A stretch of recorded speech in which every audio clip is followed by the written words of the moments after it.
విదేశాలలో చదవాలనేది మీ కోరిక, కానీ చాలా సందేహాలు. వీటన్నిటికీ ఫుల్ స్టాప్ పెట్టి మీ డ్రీమ్స్ ఫుల్ఫిల్ చేసుకోండి. Contact Videsh consults. నమస్తే, వెల్కమ్ టు ఐ డ్రీమ్. నేను మహేశ్వరి. మనతో పాటు ఉన్నారు చిట్టుబట్ల మధుసూదన్ శర్మ గారు. ఈయన పేరు చెప్పంగానే అందరికీ గుర్తొచ్చేది వంటింటి చిట్కాలు. ఎందుకంటే మనకందరికీ అందుబాటులో ఉన్న వస్తువులతోటి మనం ఆరోగ్యాన్ని, అందాన్ని ఎలా కాపాడుకోవాలి అనేది ఆయన చాలా వివరంగా తెలియజేస్తూ ఉంటారు. ఈరోజు మనతో పాటు ఉన్నారు, వారితో మాట్లాడదాం. నమస్తే సార్. నమస్తే. సమ్మర్ రాగానే చాలామంది ఫ్రూట్స్ ఎక్కువ తీసుకుంటూ ఉంటారు, బాడీ చల్లగా అవుతుంది ఇది అనేసి. అందులో ముఖ్యంగా మనకు వాటర్ మిలన్, పుచ్చకాయ అన్నది ఎక్కువగా తీసుకుంటారు. చాలా విరివిగా కూడా దొరుకుతాయి ఈ వేసవి కాలంలో. అయితే ఈ పుచ్చకాయ మనకు ఆరోగ్యపరంగాను, అందం పరంగాను ఎంతో ఉపయోగపడుతుంది అనేసి అంటూ ఉంటారు. కానీ కొంతమంది ఎలా తీసుకోవాలి తెలియదు, తినేస్తూ ఉంటారు. వాళ్ళకి ఎంత తిందామనిపిస్తే అంత తినేస్తూ ఉంటారు, ఎలా అంటే అలా తినేస్తూ ఉంటారు. సో దీని మీద కొద్దిగా అవగాహన కల్పించే ప్రయత్నం ఈరోజు చేద్దాము. అయితే ఈ పుచ్చకాయని మనం ఎలా తీసుకోవాలి సార్? పుచ్చకాయమా గుజ్జు రూపంలో గుజ్జు అలాగే తీసుకోవచ్చుమా. రెండవది జ్యూస్ రూపంలో తీసుకోవచ్చు. అలా కాకపోతే ఇప్పుడు చెరుకు రసము, తర్వాత ఈ నారింజ రసము, తర్వాత కమల రసము, ఇలాంటి రసాల్లో కలిపి కూడా తీసుకోవచ్చుమా. ముఖ్యంగా అంటే ఈ అనాస, తర్వాత ఈ బొప్పాయి, తర్వాత ఈ కొన్ని పుల్లటి రసాలు ఉంటాయి కదమ్మా, పుల్ల పండ్లతో మనం ఎక్స్ట్రాక్ట్ జ్యూస్ చేసేటువంటి రసాలు. ఈ రసాలు ఏమంటే అలాగే తీసుకోలేమమ్మా. సో అలాంటప్పుడు ఏమవుతుందంటే రెండు మిక్స్ చేసేస్తే ఈజీగా తీసుకోగలరు. కాబట్టి సపరేట్గా అయినా తీసుకోవచ్చు, ఇలాగ మిగతా రసాలతో యాడ్ కూడా చేసి తీసుకోవచ్చు. ముఖ్యంగా పుల్లగా ఉన్నటువంటి రసాలతో ఇది యాడ్ చేసేస్తే ప్రాబ్లం ఉండదు. లేదు తీపి రసం, చెరుకు రసం ఉందమ్మా, చెరుకు రసంలో కలిపి కూడా తీసుకోవచ్చు. అలా మల్టిపుల్గా తీసుకోవచ్చుమా.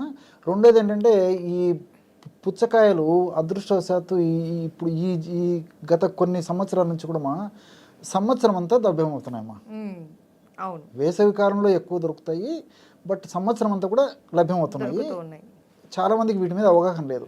ఇక్కడ మరొక విషయం కూడా గుర్తొస్తుంది కాబట్టి చెప్తున్నాను చూడమ్మా. ఈ పుచ్చకాయలు మనకు రెండు రకాలుగా దొరుకుతాయి, నల్లవి తెల్లవి అని చెప్పేసి బేసిక్గా బ్రాడ్గా చెప్తారమ్మా.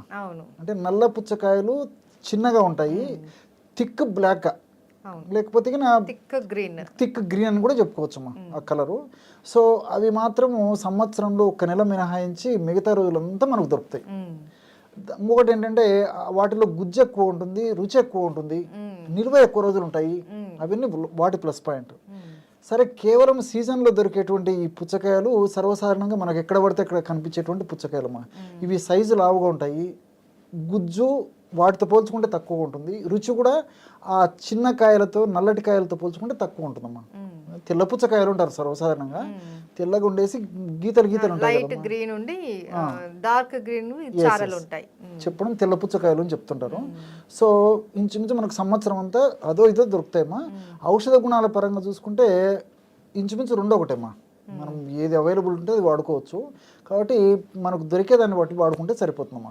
అయితే సార్, కొంతమంది గింజలు తీసేసి తినాలి అని అంటారు, లేదు కొంతమంది గింజల్లో మంచి పోషకాలు ఉంటాయి, అవి మనం సపరేట్గా కూడా కొనుక్కొని తింటున్నారు అనేసి అంటూ ఉంటారు. అయితే వీటిని గింజలు తినొచ్చా లేకంటే పడేయాలా సార్? తినాలమ్మా.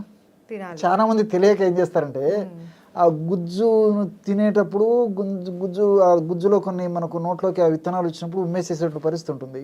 లేకపోతే తినే ముందే గుజ్జులో నుంచి ముందు పక్కకంతా తొలగించేసేసి ఆ విత్తనాలు లేకున్నటువంటి గుజ్జును తీసుకుని తింటారు. ఈవెన్ జ్యూస్ చేసేటప్పుడు కూడా గుజ్జు ఆ విత్తనాలు తీసేసి జ్యూస్ తయారు చేస్తుంటారమ్మా. బట్ ఏంటంటే తినేటప్పుడు ఖచ్చితంగా విత్తనాలతో సహా తినాలమ్మా. అందులో మన శరీరానికి ఉపయోగపడేటువంటి అనేక రకాలైనటువంటి ఔషధ గుణాలు, పోషకాంశాలు ఎన్నో ఉన్నాయమ్మా. సో ఫైబర్ ఉంది, శరీరానికి తల నుంచి కాళ్ళ వరకు వచ్చేటువంటి వివిధ రకాలైనటువంటి సమస్యలకు కూడా మేలు చేసేటువంటి ఎన్నో ఉపయుక్తకరమైనటువంటి అంశాలు ఉన్నాయమ్మా. కాబట్టి చాలామంది తెలియక ఏంటంటే అది పారేస్తుంటారు, కానీ ప్రకృతి అందులో కూడా చక్కటి ఆరోగ్యపరమైనటువంటి అంశాలను నిక్షిప్తీకరించి మనకు ప్రసాదించిందమ్మా. కాబట్టి నమిలగలిగినటువంటి వాళ్ళందరూ కూడా నమిలి తినాలి. రెండోది నేను చెప్పేది ఏంటంటే ముఖ్యంగా పేరెంట్స్ కూడా చిన్నపిల్లలకి అలవాటు చేయాలమ్మా. ఎందుకంటే పిల్లలకు తెలియదు కాబట్టి చిన్నప్పటి నుంచి అలా అలవాటు చేస్తే ఫ్యూచర్లో భవిష్యత్తులో కూడా వాళ్ళు అదే అలవాటును కొనసాగిస్తుంటారు. కాబట్టి వాళ్ళకి మంచి ఆరోగ్యం కూడా చేకూరేటువంటి పరిస్థితి ఏర్పడుతుందమ్మా. కాబట్టి విత్తనాలతో సహా నమిలి తినడం మంచిది. ఒకవేళ జ్యూస్ లాంటిది ఏదైనా తీసుకుంటే ఏదైనా అడ్డుపడతాయి, తీసుకోవడం ఇబ్బందిగా ఉన్నటువంటి పరిస్థితులు కావాలంటే విత్తనాలు లేకుండా జ్యూస్ చేసి తీసుకోవచ్చు. కానీ తినగలిగినటువంటి వాళ్ళు, విత్తనాలు తీసుకోగలిగినటువంటి వాళ్ళు, ఇబ్బంది లేనటువంటి వాళ్ళు ఈ విధంగా గుజ్జును విత్తనాలతో సహా తీసుకోవడం మంచిదమ్మా. అయితే సార్ ఎక్కువగా ఇది వేసవి కాలంలో కాస్త దాహార్తిని తీరుస్తుంది, శరీరాన్ని చల్లబరుస్తుంది అనేసి తింటూ ఉంటారు. ఇది మాత్రమేనా, ఇంకా వేరే ఆరోగ్య ప్రయోజనాలు ఏమైనా ఉన్నాయా? చాలా చాలా ఆరోగ్య ప్రయోజనాలేమా. ముఖ్యంగా ఏంటంటే దీని యొక్క ప్రత్యేక శక్తి నీటి శాతం ఎక్కువ ఉంటుందమ్మా. ఇప్పుడు వేసవికాలం మనకు కావాల్సింది కూడా నీటి శాతం. అవును. నీరు తక్కువగా ఉంటుంది, ఎందుకంటే మనం చాలామంది తాగే నీళ్లు తక్కువ ఉంటాయి. రెండవది ఏంటంటే శరీరం నుంచి ఈ జలాంశ బయటికి వెళ్ళిపోతుంటుంది, ఆవి రూపంలో వెళ్ళిపోతుంటుంది. రెండు విధాలు కూడా మన బాడీలో నీరు తక్కువ అవుతుంటుంది. సో ఈ పుచ్చకాయలో నీటి శాతం ఎక్కువ ఉండడం చేత నీటి భర్తీ జరుగుతుంది. రెండవది ఏంటంటే అనేక రకాల ఎలక్ట్రోలైట్స్ ఉన్నాయమ్మా. ఈ sodium, potassium, chloride, magnesium, electrolytes కూడా మన బాడీ నుంచి పోతుంటాయమ్మా వేసవికాలము. సో దీనివల్ల ఈ వడదెబ్బ రావడము, తర్వాత ఈ వేసవికాలానికి సంబంధించిన ఇతర ఇబ్బందులు రావడం ఇలాంటివన్నీ జరుగుతుంటాయి. సో బాడీని కూల్ చేసేందుకు ఉపయోగపడుతుంది. శరీరంలో ఈ ద్రవాంశం ఏదైతే ఉందో, అంటే వాటర్ కానీ లేకపోతే ఆ రూపంలో ఉన్నటువంటి ఎలక్ట్రోలైట్స్ కానీ బయటికి పోకుండా పోయినటువంటి వాటిని కూడా ఇది మళ్ళీ భర్తీ చేసేందుకు కూడా ఈ పుచ్చకాయ రసం ఉపయోగపడుతుందమ్మా. కాబట్టి ఈ విధంగా ఉపయోగపడుతుంది. రెండోది ఏంటంటే అందరూ వాడుకోవచ్చమ్మా. దీని ప్రత్యేకత ఏంటంటే, ఈ పండు యొక్క ప్రత్యేకత చిన్న పిల్లల నుంచి పెద్దల వరకు అందరూ వాడుకోవచ్చు. ఈ రోజు షుగర్ పేషెంట్స్ వాడచ్చు. మంచి ప్రశ్నమ్మా, చాలా మందికి వచ్చేటువంటి సందేహం ఇది. సో అదే చెప్పాను కదమ్మా, అందరూ వాడుకోవచ్చు. షుగర్ వాళ్ళైతే HbA1c అని చెప్పేసి ఒక టెస్ట్ చేస్తారమ్మా 3 నెలలకు ఒకసారి సగటు పరీక్ష. అది మరీ ఎక్కువగా ఉన్నటువంటి వాళ్ళైతే మాత్రము కొంతకాలం మానేయడం మంచిది, కానీ 100లో 90% మందికి పైగానే అందరూ వాడుకోవచ్చమ్మా. షుగర్ వాళ్ళకు కూడా ఏం కాదు ఇది. రెండోది ఏంటంటే కార్బోహైడ్రేట్ చాలా తక్కువ ఉంటాయమ్మా. ఇప్పుడు మనకు వచ్చేటువంటి వ్యాధుల్లో చాలా వరకు కూడా మీరు షుగర్ కానివ్వండి, లేకపోతే ఈ వెయిట్ కానివ్వండి, హార్మోనల్ ఇంబ్యాలెన్స్ కానివ్వండి, ఇట్లా ఏ సమస్య తీసుకున్న కొలెస్ట్రాల్ ప్రాబ్లమ్స్ కానివ్వండి, కార్బోహైడ్రేట్స్ ఎక్కువగా తీసుకోవడం వల్లనే ఆధునికంగా ఈ నాగరిక సమాజంలో వచ్చేటువంటి అనేక వ్యాధులు కార్బోహైడ్రేట్స్ ఎక్కువ తీసుకోవడం వల్లనే జరుగుతుందమ్మా.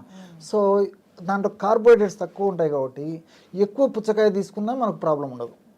అందులో అనేక రకాలైన పోషకాంశాలు కూడా ఉంటాయమ్మా.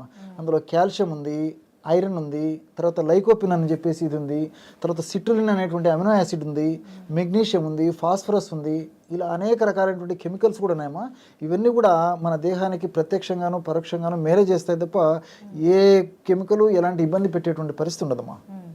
అయితే సార్ కొంతమంది ఫ్రిడ్జ్లో పెట్టుకొని తింటూ ఉంటారు, కాయ రూపంలో కాకుండా పీసెస్ కింద కట్ చేసుకొని పెట్టుకొని తింటూ ఉంటారు. అలా తినొచ్చా? దాంట్లో ఏమైనా పోషక విలువలు ఏమైనా తగ్గుతాయా? మంచి ప్రశ్నమ్మా. చాలా మందికి తెలియక చేసేటువంటి తప్పు అని చెప్పుకోవచ్చమ్మా. పుచ్చకాయ తింటారు కానీ ఆ పుచ్చకాయ తినే విధానం తెలియక అది రాంగ్ అమ్మా, తప్పు చేస్తుంటారమ్మా. అది మాత్రం కాదమ్మా. మీరు పుచ్చకాయ కావాలంటే అవసరాన్ని బట్టి ఫ్రిడ్జ్లో ఉంచుకోవడం వల్ల అంత తప్పు లేదు, కానీ సర్వసాధారణంగా పుచ్చకాయ బయటనే నిలువ ఉంటుందమ్మా, ఇబ్బంది ఉండదు. కానీ పుచ్చకాయ ముక్కలు తయారు చేసిన తర్వాత ఫ్రెష్గా తీసుకోవాల్సింది తప్ప ఫ్రిడ్జ్లో పెట్టేసి తీసుకోవడం మాత్రం ఆరోగ్యదాయకం కాదు, ఆమోదాయకం కాదు, క్షేమదాయకం కూడా కాదమ్మా. దీంట్లో ఆక్సిడేషన్ అనేటువంటి ప్రక్రియ జరుగుతుందన్నమాట మనం ఫ్రిడ్జ్లో పెట్టినప్పుడు. సో అనేక రకాలైనటువంటి హానికారకమైనటువంటి పదార్థాలు అందులో ఉత్పత్తి అవుతాయమ్మా. కాబట్టి దానివల్ల మంచి కంటే కూడా కీడే ఎక్కువ జరుగుతుంది. కాబట్టి ఫ్రెష్గా తయారు చేసుకొని ఏ పూట ఆ పూట వాడే అయిపోయి చేసేయడం మంచిదమ్మా. అంతేగాని నిలువ ఉంచి వాడడం మాత్రం మంచిది కాదు, ముఖ్యంగా ఈ ముక్కల రూపంలో మంచిది కాదు. రెండోది ఏమంటే, మీరు క్వశ్చన్ అడిగారు కాబట్టి ఇంకొకటి కూడా నాకు మీకు అందరికీ తెలియజేయాలనే ఉద్దేశంతో ఒక ఇది గుర్తొస్తుందమ్మా. చాలామంది జిహ్వా ప్రియులు, నోరు రుచి ప్రధానంగా ఆలోచన చేస్తారు. ఏ పదార్థం నాలుగు మీద ఉన్న మంచి రుచికరంగా ఉండాలని చెప్పి మంచిదే కాదనలేదు, కానీ కొన్ని మినహాయింపులు ఉన్నాయమ్మా. కేవలం రుచినే దృష్టిలో పెట్టుకొని ఆరోగ్యాన్ని త్యజించడం ఏమాత్రం మంచిది కాదు. సో పుచ్చకాయ చాలా టేస్టీగా ఉంటుందమ్మా, ప్రాబ్లం ఉండదు, తీపి గుణం ఉంటుంది, నీరు ఉంటుంది, ఇతర రకాలు ఉంటాయి, అన్ని రకాలుగా బాగుంటుంది అన్నమాట, ఇంకా తినబుద్ధి అవుతుంటుంది. కానీ కొంతమంది ఏం చేస్తారంటే దీంట్లో ఈ ఉప్పు, పంచదార, మిరియాల పొడి రకరకాలు వేస్తుంటారమ్మా. కాబట్టి ముఖ్యంగా మిరియాల పొడి ఏదైతే కొంతవరకు మేలు జరగవచ్చు, కానీ ఉప్పు ఏమాత్రం మంచిది కాదమ్మా. ఉప్పు తెచ్చే ముప్పు అని చెప్పేసి చాలా చెడు గుణాలను అందులో కలిగి ఉన్నాయన్నమాట. పుచ్చకాయలో కలిసేసరికి ఇంకా మన బాడీలో చెడు ఎఫెక్ట్స్ని ఎక్కువ కలగజేస్తుంది. కాబట్టి ఉప్పు పనికిరాదు. రెండోది ఏమంటే పంచదారమ్మా. సో పంచదార కూడా వేసేసుకొని ఆ పుచ్చకాయలు తింటుంటారు, అది కూడా చేయకూడదమ్మా. ఇవన్నీ కలపడం వల్ల ఏమంటే ఉన్నటువంటి ఆ సుగుణాలు పోగొట్టుకొని లేనిపోయిన ఇబ్బందులు పడడం తప్ప దానివల్ల మనకు ఆశించినటువంటి స్థాయిలో ఆరోగ్య ప్రయోజనాలు మాత్రం చేకూరవమ్మా. కాబట్టి పుచ్చకాయను ప్రకృతి ఇచ్చినట్టు అదే పద్ధతిలో వాడుకోవడం మంచిది, కానీ మనము నాలుక రుచి కోసము పెప్పరు, తర్వాత ఈ ఉప్పు, అమ్మా తర్వాత ఈ షుగరు ఇలాంటివి మాత్రం వాడుకోవడం ఏమాత్రం మంచిది కాదమ్మా, ఆరోగ్యదాయకం కూడా కాదు. కాబట్టి నేను చెప్పేది అంటే నన్ను అడిగిన వాళ్ళందరికీ కూడా ఇది చెప్తుంటానమ్మా, ప్రకృతి ఇచ్చినట్టు వాడినప్పుడే దానికి సంబంధించినటువంటి ఆరోగ్యదాయకమైనటువంటి లాభాలన్నీ మనకు చేకూరుతాయి. కానీ ఎప్పుడైతే మన ప్రమేయం ఉండి ఇలాంటి కలుపుతాము ఆశించినటువంటి ఆరోగ్యం కలగదమ్మా, దానివల్ల కొన్ని ఇబ్బందులు ఎదురవుతాయి. ఆరోగ్యపరంగా సరే సార్, అందం విషయంలో కూడా పుచ్చకాయ యూజ్ చేస్తారు అనేసి అంటూ ఉంటారు. అంటే ఇది ఫేస్ ప్యాక్ లాగానో లేకపోతే ఫేస్కి ఒక స్క్రబ్బర్ లాగా యూజ్ చేయడం అలా చేస్తూ ఉంటారు, అలా చేయొచ్చు అంటారా? చేయొచ్చమ్మా, చాలా చాలా మంచిదమ్మా, కూలింగ్ ఏజెంట్ కదమ్మా. సో సర్వసాధారణంగా ఏమవుతుందంటమ్మా, వేసవి కాలంలో వేసవి తాపానికి చర్మంతో పాటు ముఖ్యంగా ముఖం చాలా దెబ్బతింటుందమ్మా. ఉదయం నుంచి సాయంత్రం అయ్యేసరికి ముఖం అంతా వాడిపోయినట్టు ఉండడము, ఆయిల్ కంటెంట్ వచ్చేసి ఏదో నీరసము నిస్త్రాణ అనిపించడం, ఇలాంటి లక్షణాలన్నీ కలిగిపోయి ముఖం అంతా పాలిపోయినట్టు అనిపిస్తుందమ్మా. సో సౌందర్య రాహిత్యం అంటే సౌందర్యాన్ని కూడా కోల్పోయినట్లు అనిపిస్తుంటుందమ్మా, ఆ గ్లూమ్నెస్ తగ్గిపోతుంది. సో ఈ పుచ్చకాయని సౌందర్యపరంగా కూడా వాడుకోవచ్చమ్మా. ఉదాహరణకి కొన్ని పుచ్చకాయ ముక్కలు, తర్వాత బాగా మాగినటువంటి అరటిపండమ్మా, అరటిపండు ముక్కలు, అదేవిధంగా పాలు కానీ పాల పొడి కానీ తేనె, ఐడియా ఉంది కదమ్మా. ఈ 4 పదార్థాలే, పుచ్చకాయ ముక్కలు, అరటిపండు ముక్కలు, పాలు లేదా పాల పొడి, తేనె సమానంగా అప్రాక్సిమేట్గా కలుపుకొనేసమ్మా, అంతా కలిపేసేసి మంచి పేస్ట్ లాగా తయారు చేసుకోవాలమ్మా. ఆ పేస్ట్ని ఫేస్ అంతా ఆ యొక్క కాంబినేషన్ని బాగా తయారు చేసుకొని ఆ ఫేస్ అంతా అప్లై చేసుకోవాలమ్మా. ఆ పేస్ట్ని ప్యాక్ లాగా అప్లై చేసుకొని ఒక అర్ధగంట సేపు ఉన్న తర్వాత జస్ట్ వాటర్తో కడిగేస్తామా, చాలా ఫాస్ట్గా గ్లూమ్ వచ్చేస్తుందమ్మా. మనకే ఆ ఫీలింగ్ తెలిసిపోతుంది అనమాట, అంత ఇదే అయిపోతుంది. ఎందుకంటే ఫేస్ మీద ఆ వేడి ప్రభావం బాగా కనిపిస్తుంటుంది. కాబట్టి ఈ విధంగా ప్యాక్ చేసేసి ఒక హాఫ్ అన్ అవర్ తర్వాత కడిగేయడం వల్ల అంత గ్లూమ్ వచ్చేస్తుంది. అంతేకాకుండా దీనివల్ల ఉన్నటువంటి సైడ్ బెనిఫిట్స్ ఏమంటే ఈ ముఖం మీద వచ్చేటువంటి మొటిమలు తగ్గిపోతాయమ్మా. తర్వాత నల్ల మచ్చలు వస్తుంటాయి, గోధుమ రంగు మచ్చలు వస్తుంటాయి, ఫ్రెకిల్స్ అంటుంటారు కొన్ని ఇలాంటివి వస్తుంటాయి. ఇలాంటివన్నీ కూడా తగ్గిపోయి ఈ చర్మం చాలా సౌందర్యాన్ని సంతరించుకుంటుందమ్మా. సో మనకు అందులో సంవత్సరం అంతా దొరుకుతాయి కాబట్టి ఇవన్నీ. సో అలాంటి వాళ్ళు సంవత్సరం అంతా వాడుకోవచ్చు, లేకపోతే కేవలం వేసవి కాలంలో వాడుకోవడం వల్ల కూడా చాలా చక్కటి ఫలితాలు కలుగుతాయమ్మా. లేదు రోజు వాడేటువంటి ఓపిక అవకాశము వీలు కాకపోతే కనీసం వారంలో 2 సార్లైనా ఈ విధంగా ఫేస్ ప్యాక్ తయారు చేసుకొని వాడుకోవడం వల్ల కూడా మంచి ఫలితాలు కలుగుతాయమ్మా. Okay, thank you so much sir.